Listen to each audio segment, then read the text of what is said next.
What's up, guys? Natty here, bringing you guys an Exosister deck profile. This is my deck profile from locals the past Sunday. I tied for third place. Reality, I came in fourth. So we'll just get right into it, to our main deck. Just so generically, we have our 3 Marthas, our 3 Ellises, 2 Stellas, 2 Sophias, and the 1 Irene. Numbers were fine. Everything was consistent. Saw Martha all day. Didn't brick on Ellis, maybe other than one time. The number on Sophia's and Irene's were golden. So I wouldn't change anything about it. Very consistent.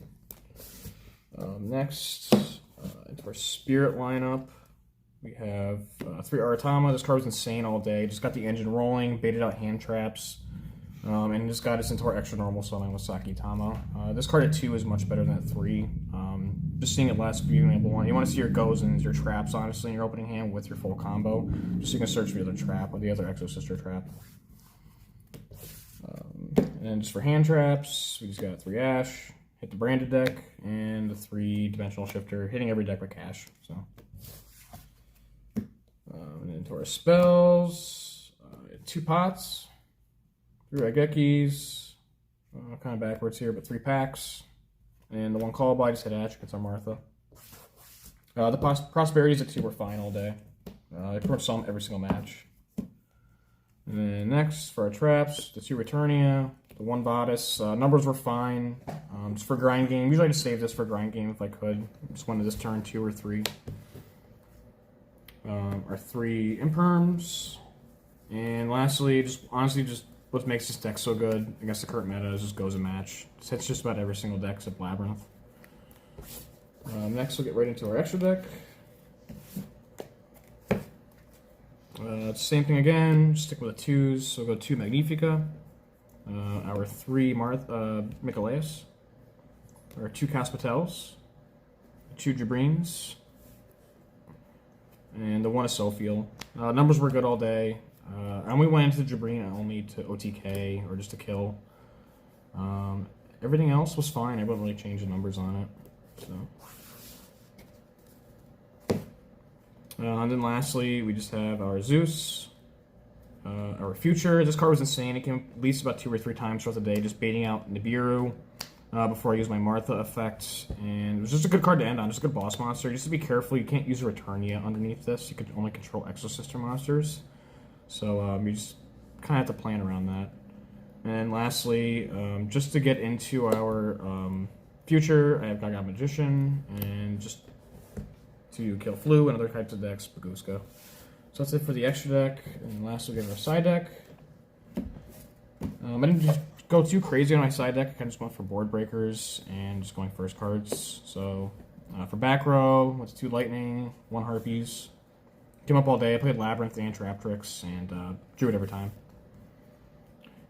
Stop Evenly, Judgments, Kill Branded, any other type of deck, Fusion, Ritual Barrier, 3 Evenly, came up quite a few times, and this card was insane all day. Hits just about every single good deck other than Labyrinth and maybe Trap Trick.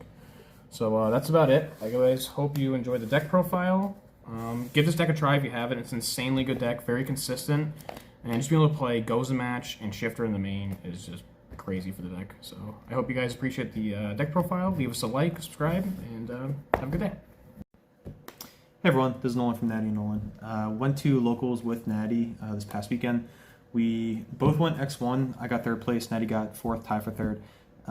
I played Bystial Mannadium. I lost my round 2 match against Labyrinth game 3. They opened up the full combo, so they had Erad in draw, which just killed me, but you know, can't draw the out if it's in draw phase, so unfortunate there. But yeah, I didn't play standard Mannadium, like the full combo, like pure build that a lot of people play. I think that the Bystial build is far and away better. Every Bystial is like a hand trap, especially in the mirror match. You just banish the Visa Starfrost or Room Heart, and they can't really play that much.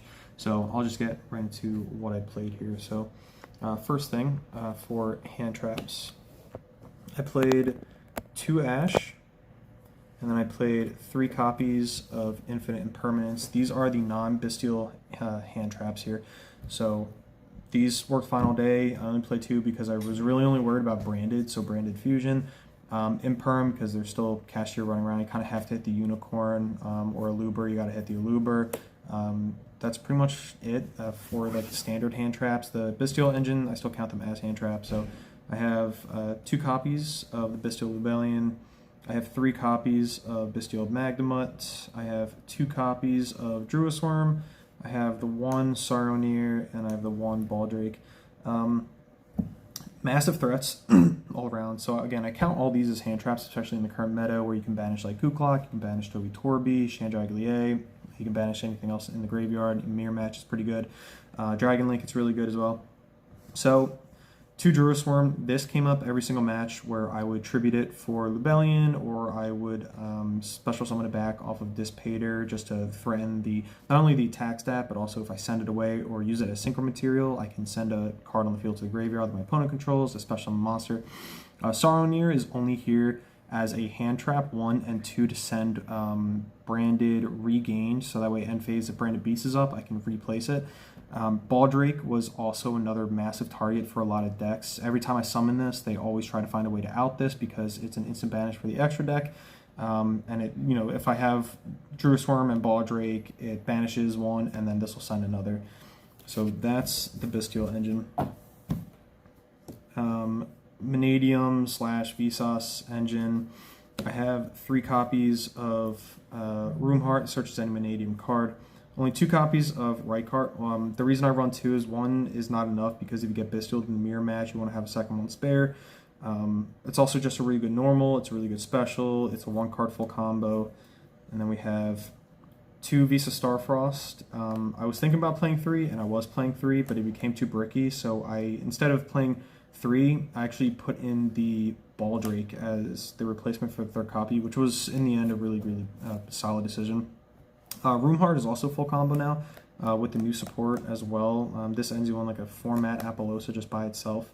But yeah, I wouldn't replace anything about this core piece. 3 Fearless, 3 Meek. I'm not really sure how I feel about the Torrid. I think it's going to be a really good one of, but I see a lot of lists playing the new one at 3, and I don't think that's correct.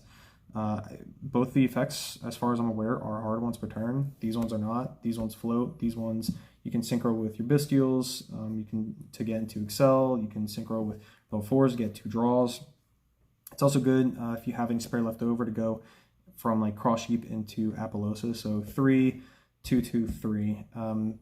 It's also part of this because Roomheart can search out any of your Mannadiums. So that's Mannadium engine. Like I said, I think when Torrid is like legal and released, I'm probably only going to play it at 1. I just got to find a replacement card.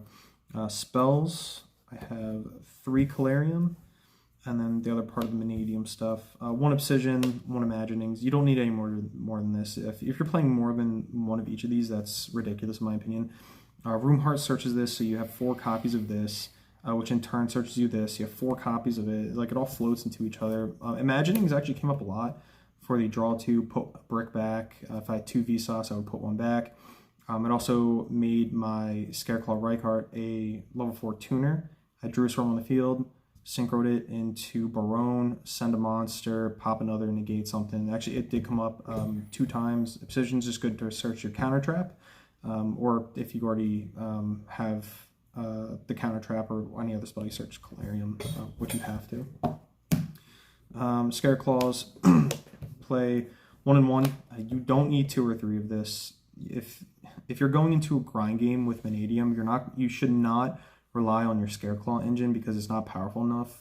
Which is why I substituted a really good portion of my deck for the Bystials, because that's where your grind game is with Regain, Branded Beast, looping back Magnemut off Dissipator. It's just really, really solid to keep that engine going, especially if you get interrupted enough and you can't play your Mannadium package. You just rely on Bystial control, which was enough in most of my games. And then the 1 Rake Phobia, you don't need more than 1. It's just a 1-card starter. Mm-hmm. Branded Regained, I guess I'll also pull this out. So I'm playing the 1 Regained, 1 Beast.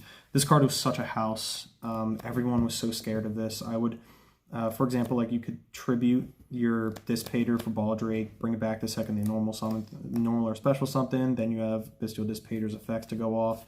Brings back Magnuma to grab back Lubellion or Drew Swarm Engrave at end phase, or if you don't have those, grab one from the deck. Beast, again, another house. Just this and Drew Swarm carried me in so many games because at this point people know where to target Mannadium. So they would stop the Room Heart, they would banish Vsauce from grave, so I didn't have to rely on that because I just had the whole package for Bystials, especially if I had like a ball in hand, like a ball, banish something, go into Excel, bring back another ball, go into Dissipator, bring back anything at that point, so really good. A lot of power one-off spells, so Avarice, I resolved this 3 times, and I won every single one of those games. I don't know why people aren't playing this card. I've been a really big advocate for Pot of Avarice because you run out of engines so fast with the Mannadium, so being able to replace 3 balls, a Room Heart, a Vsauce, draw any 2 cards like right off the top, it's fantastic. I'm not going to cut that. I really think this should be always in Mannadium decks. 1 Terraforming, it's obvious, so you're running at that point 5 copies of Calarium, 2-3 copies of Reichphobia, 1 Call by, Astral, Droll especially kills this deck. You don't really lose to Nibiru, especially if you have the Bystials, or if you still have enough gas, you can keep going. So it's mostly just Droll. 1 copy of Reinforcements of the Army. This searches out Rykar for the full 1-card combo, or you can search out Room Heart for your like Apollosa, or if you have other engine in hand, it's just good. Foolish Burial. There's very few targets for Foolish Burial, but when it comes up, it's fantastic. So the only targets that are like realistic in this deck is your Bystials and Visa Starfrost. That's it. Bystials, because if you have like a Bystial Engrave and you have combo in hand, you can send Lubellion, and then you can go through your combo, banish one of your Light Darks, Lubellion summon itself back from graveyard, tribute it, put up Branded Beast or regain, and keep going. Traps, 2 barrier, and 1 counter trap. Typically your end board is Barone, Dissipator, Chaos Angel, maybe Chenging, and Cross Sheep with this set, so they can't, like, you're immune to Dark Ruler plus evenly in hand, like they can't break your board with those 2 cards. They would need like an additional card like a Raigeki, for example, or a Dark Hole just to clear your board after that. D-Barrier. The only time I drew this, unfortunately, was against Labyrinth, which is very haha funny. So it's a good card. Before my last game ended against Branded, I did have this set, and I revealed it, and they just scooped because like the game was over. They asked what my back row was. I revealed it, and they're like, "Yeah, you totally have this." So that was pretty good. Extra deck. We got 1 Light Hearts, 1 Cross Sheep, 1 IP, 1 Apollosa. These are the only 4 links you need. You don't need to play more of this or more of this or more of anything. Ones are fine. This is really good. Bystial target as well. If you use its effect to summon it back, it's useless at that point. So if you have Regained up, it's pretty cool too. So you can Bystial away this to keep going in your combo, put this back to your extra, and just draw a free card off the top, which did come up a few times.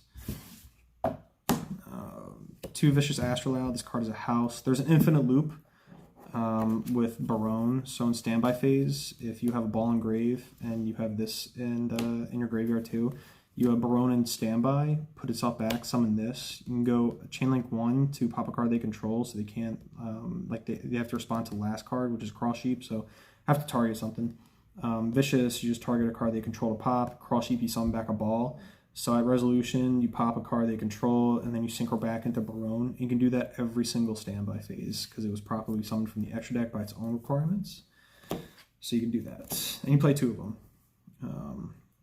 1 Charge Warrior, 1 Tri-Edge Master. This is really, really good now because it's a free target for Bystials, and you can put it back to your extra deck to draw 1 card off Regain. So it's just a free body, free draw, free 2 draws, which is always really good. I've played a few funky cards. So Omega, just because there are times where you can hand rip them twice in a row and still end on like Barone, Omni plus Dissipator. That didn't come up. This was just never the optimal play. This one is obvious. It's just for every 10. And I do run a Crimson Blader. It's a very funny card. It came up once. You just destroy a monster, they come summon, they scooped. It's just easy GG. Crimson Blader, yeah, it's just a funny card.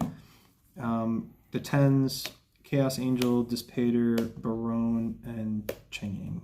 These are all pretty self-explanatory. Changing is such a house in this deck. Just the amount of banishing that you do with your Bystials or your counter trap to shuffle back is insane. So you get free non-targeting banishes. This negate, plus it's part of your loop with Cross Sheep. Dispater, again, you can loop this with Regained, and then it's also a negate if your opponent has a banished card. But if you have banished card, you tuck it back. It's a Ghost Ogre and Chaos Angel. I'm not very impressed with this card, honestly.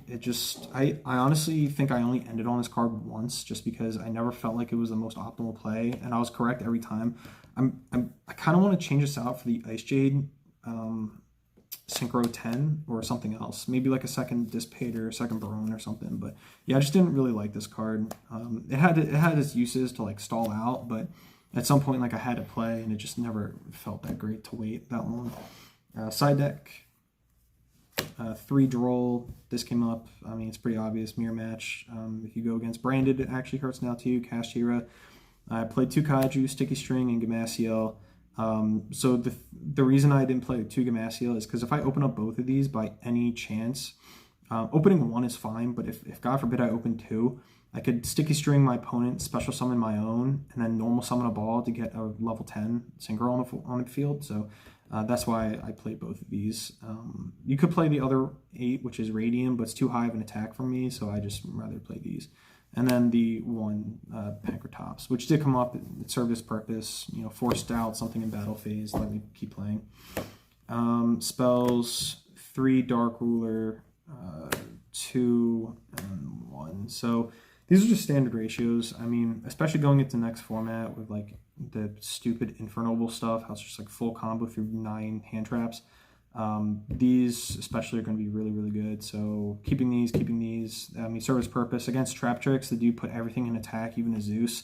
So I did Harpy's Feather, Dust Clear back row, and then I also had Lightning Storm just washed away his whole board and went full Mannadium combo, and then he scooped as soon as he saw Chainlink 1S, or Chainlink, yeah, it was Chainlink 1 Cross Sheep.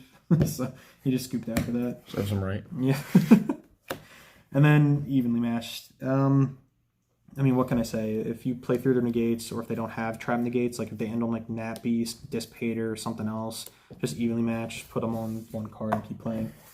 Yeah, that is the whole deck. I've been in definitely like a few arguments with people about how the deck is supposed to be played and what ratios, what cards, how many hand traps, but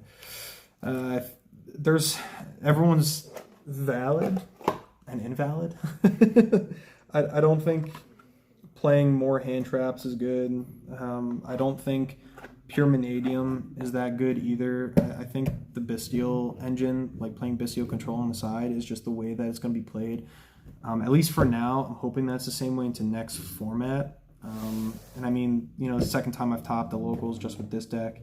Unfortunately, I didn't have this idea when I went to nationals, but glad I had it now. So yeah, that's the deck profile. Like, comment, subscribe. Thanks.